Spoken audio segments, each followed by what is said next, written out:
Hai guys, kembali lagi bersama channel Super Noi Movie. Dan di hari ini kita akan bahas sebuah film yang diadopsi dari sebuah kisah nyata, yaitu seorang navigator pesawat tempur Angkatan Laut Amerika Serikat bernama Chris Burnett yang telah berhasil lolos dari maut setelah pesawatnya tertembak jatuh dalam sebuah misi perdamaian di perbatasan Bosnia.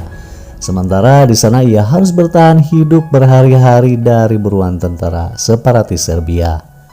Ini dia Behind Enemy Lines.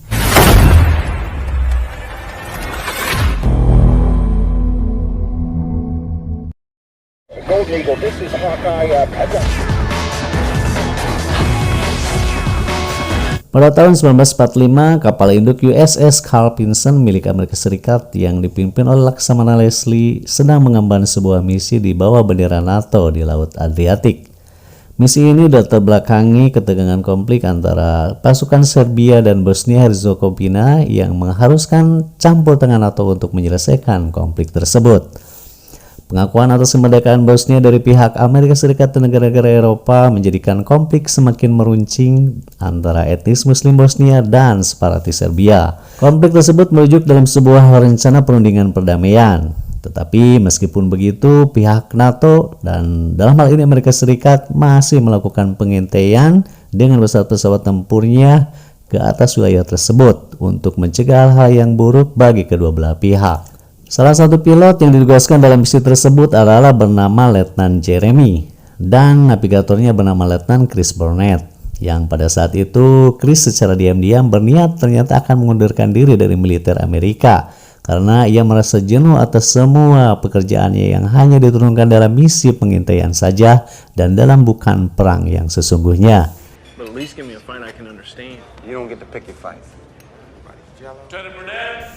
Leslie yang sudah mengetahui hal itu sangat menyayangkan dengan tindakan Chris, mengingat Chris adalah sosok yang sangat cerdas dan karir yang cukup cemerlang di kesatuannya. Setelah mendengar dan menimbang berbagai alasan, akhirnya Leslie pun memutuskan untuk menahan pengunduran dirinya selama 2 minggu untuk menjalankan misi terakhirnya, dan setelah itu ia diperbolehkan keluar dari Navy. You have 2 weeks remaining on this tour. Sir. Seperti biasa, Chris dan Jeremy menjalankan rutinitasnya untuk melakukan pengintaian. Namun kali ini ternyata radarnya menangkap sinyal yang tak biasa. Sinyal yang mencurigakan di wilayah demilitarisasi antar dua negara konflik tersebut. Dan lalu mereka pun mengaktifkan kamera pengintainya. Karena penasaran, ia pun meminta pilot untuk mendekati objek tersebut. Dan tanpa diduga, ternyata di sana ada sekelompok tentara Serbia yang sedang melakukan penguburan massal warga Muslim Bosnia yang telah mereka bantai. Dan melihat ada pesawat NATO melintasi mereka, pemimpin mereka pun langsung melaporkan kejadian tersebut pada atasannya bernama Lokar dan menembakkan misil untuk melumpuhkan pesawat tersebut. Sementara itu, di dalam pesawat, Chris dikejutkan dengan radar bahwa jet tempur mereka telah terkunci oleh sebuah misil.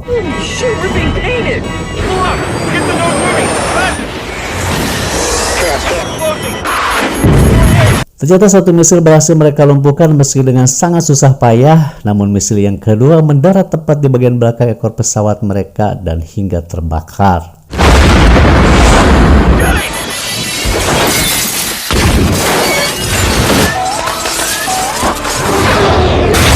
Beruntung sebelum pesawat jatuh, mereka berhasil meloloskan diri dengan cara mengaktifkan kursi pelontar dan dapat mendarat dengan selamat. Namun ternyata mereka berada di wilayah timur Bosnia yang sedang dikuasai sekelompok separatis Serbia. Pendaratan yang tidak sempurna membuat Jeremy mengalami patah tulang dan tak bisa berjalan. Dan setelah memeriksa keadaannya, Chris pun memutuskan untuk mencari dataran tinggi agar radio mereka tersambung ke pangkalan militer dan melaporkan posisinya.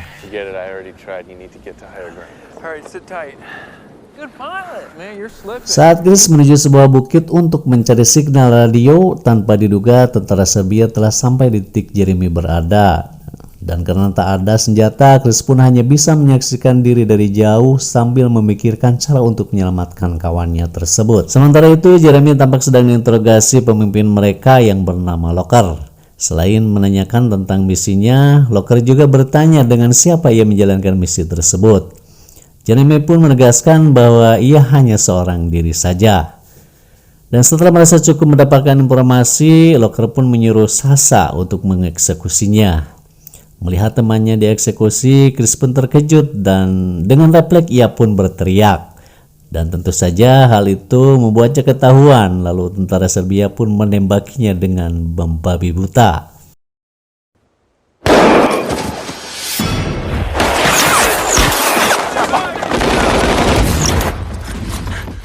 Beruntung Chris dapat meloloskan diri dari serangan tersebut dan Pak Locker yang terlihat bermuram durja pun lalu memerintahkan Sasha dan pasukannya untuk melumpuhkan dan menangkapnya dalam keadaan hidup ataupun mati.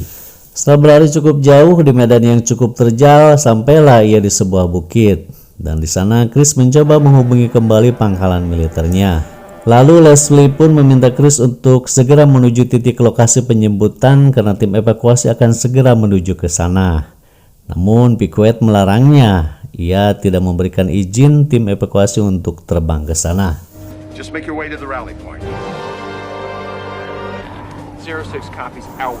Chris yang tidak mengetahui adanya pembatalan penjemputan pun tanpa membuang waktu ia segera menuju ke sana. Sementara itu, pasukan Serbia mulai melakukan penyisiran ke seluruh wilayah hutan yang diduga tempat persembunyian Chris. Dan setelah sekian lama mencari, dan akhirnya ia menemukan Chris yang sedang beristirahat di tepi sebuah danau dan ternyata ia langsung menembaknya.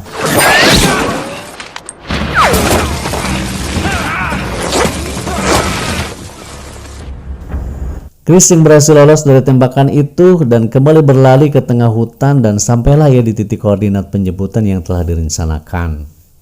Dan dia kembali menghubungi Leslie dan memberitahunya bahwa jika ia sudah berada di titik penjemputan. Namun dengan berat hati terpaksa Leslie harus berbohong kepadanya karena memang penjemputan tersebut belum diizinkan oleh Piquet. Lalu Leslie pun memberikan titik koordinat baru yang berada di zona aman. Yang sebenarnya dalam hal ini Leslie memberi semacam harapan palsu padanya. I am good to go. You pull yourself together. 06. Chris pun menjadi erosi karena untuk sampai ke zona aman jaraknya terlalu jauh dan sangat berisiko. Tanpa ia sadari, pasukan Serbia ternyata sudah sampai di sana. Lalu melihat itu, Chris pun segera melarikan diri menjauh dari mereka. Dan tanpa disengaja, ia pun terperosok masuk ke dalam sebuah kubangan yang penuh dengan mayat yang sudah mulai membusuk. Mayat tersebut adalah warga Muslim Bosnia yang ternyata sudah dibantai pasukan separatis Serbia.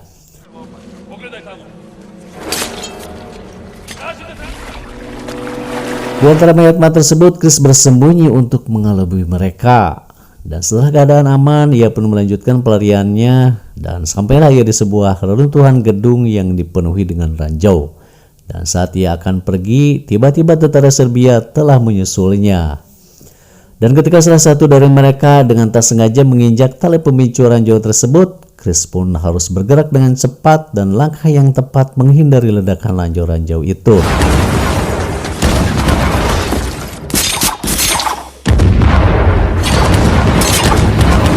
Dan setelah berhasil lolos, kembali ia menghubungi Leslie. Namun lagi-lagi Leslie mengulur-ulur waktu dan mengarahkan agar Chris menuju ke arah timur saja. Sesaat Chris pun marah dan kecewa atas jawaban Leslie yang terkesan mempermainkan dirinya karena titik penjemputan yang selalu berubah-ubah. Roger, understand that spot to be friendly. Just make it to the Dalam pelariannya ke zona aman, beruntung Chris bertemu dengan sekelompok militan dan ternyata ia bisa ikut bersama mereka dengan sebuah mobil. Sesampainya di tempat, langsung mereka pun disambut dan dihujani dengan tembakan. Ternyata pasukan Serbia sudah terlebih dahulu berada di sana. Dengan melakukan penyamaran, menukar seragam tentara Serbia yang telah mati, lagi-lagi Chris berhasil selamat dari serangan itu. Atas rasa tanggung jawab dan bersalahnya kepada Chris, Leslie pun lalu dengan nekat mengirimkan tim regu penyelamat untuk menjemput Chris. Namun saat hampir sampai ke titik penjemputan, tiba-tiba saja pihak NATO memberikan kabar bahwa Chris telah terbunuh dan mayatnya telah teridentifikasi. Tim penyelamat pun kembali memutar arah menuju pangkalan dengan hati yang sangat kecewa.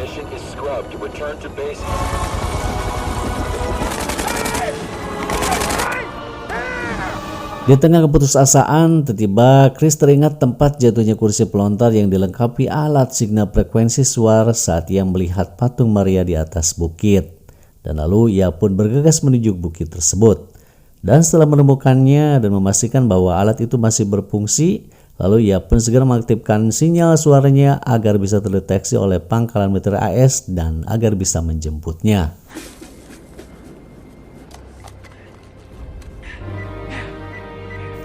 Sementara itu, Sasha terus memburunya dan telah menemukan jejaknya melalui bekas peluru yang sempat Chris tembakkan ke udara.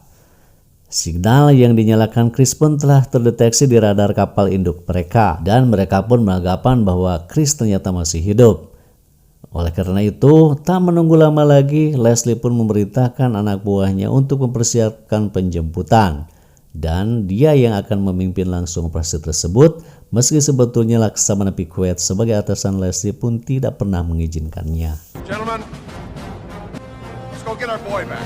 Dan didampingi pasukan marinir, akhirnya tim penyelamat pun pergi ke arah timur dengan menggunakan 3 helikopter menuju lokasi sinyal tersebut. Valley, we're gonna make a hard right. Sementara si Abang Sasha yang sudah berada di sana dengan menggunakan teleskop senapannya mencoba mencari-cari keberadaan Chris. Namun ternyata ia tak pernah melihatnya. Dan ketika ia mencoba mendekati ke arah kursi pelontar tersebut, tiba-tiba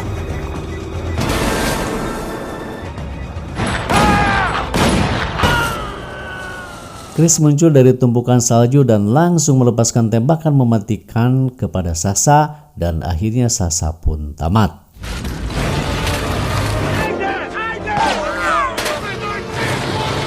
Ketegangan memuncak ketika Lockhart dan anak buahnya sudah berada di sana dan menghujaninya dengan tembakan. Lagi-lagi Chris dapat beruntung dengan keadaan terpojok, regu penyelamat pun datang dan langsung menyerang balik pasukan Serbia dan pertempuran pun terjadi.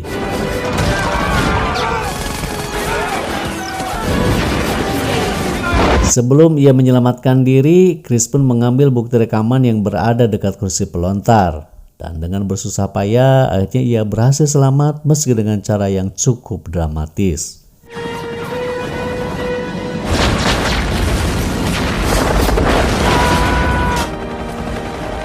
Pasca kejadian tersebut, dikabarkan Leslie diberhentikan dari jabatan Komandan Tim Tempur Angkatan Laut Amerika Serikat dan ia telah dimutasi menjadi petugas administrasi.